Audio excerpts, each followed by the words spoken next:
विविध पक्ष आहेत, खासदार आहेत, त्यांच्याशी सुद्धा जाऊन मी भेटणार आहे असं त्यांना तिथं सांगितलं.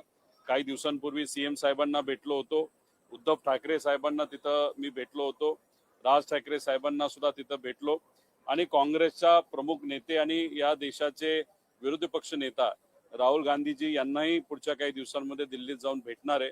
अरविंद केजरीवाल साहेबांना उद्या दुपारी 1 वाजता हा विषय काय, का महत्वाचा आहे याच्यासाठी सुद्धा आम्ही सर्वजण जाऊन तिथे भेटणार आहोत. त्यामुळे आमच्या लेवलला ज्या ज्या काही गोष्टी आहेत, आमच्याकडनं जो कुठला प्रयत्न त्या ठिकाणी केला गेला पाहिजे तो आम्ही सर्वजण करतोय.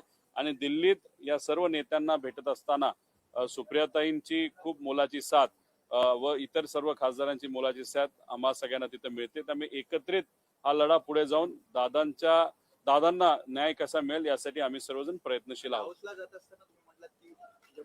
एकनाथ शिंदे मुख्यमंत्री होते तेव्हा हेच विमान ते वापरत होते, कुठली परवानगी त्यांना त्याबद्दलची माहिती होती का किंवा तुम्ही बोललात काय?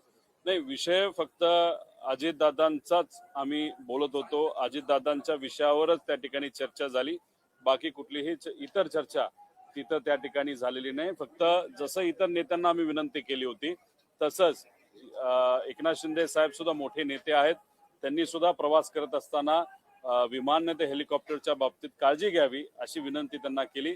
इतरही म्हणजे मुख्यमंत्री साहेबांना पण तशीच विनंती केली होती.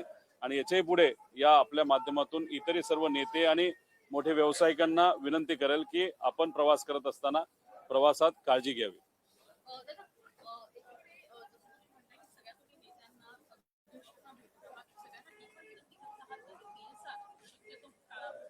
नाही, 100%. कारण का एकनाथ शिंदे साहेबांबरोबर जी घटना त्या ठिकाणी घडली ही तर आपल्या सगळ्यांना तिथं माहितीच. मी त्याचे काही पुरावे त्या ठिकाणी दिलेले आहेत.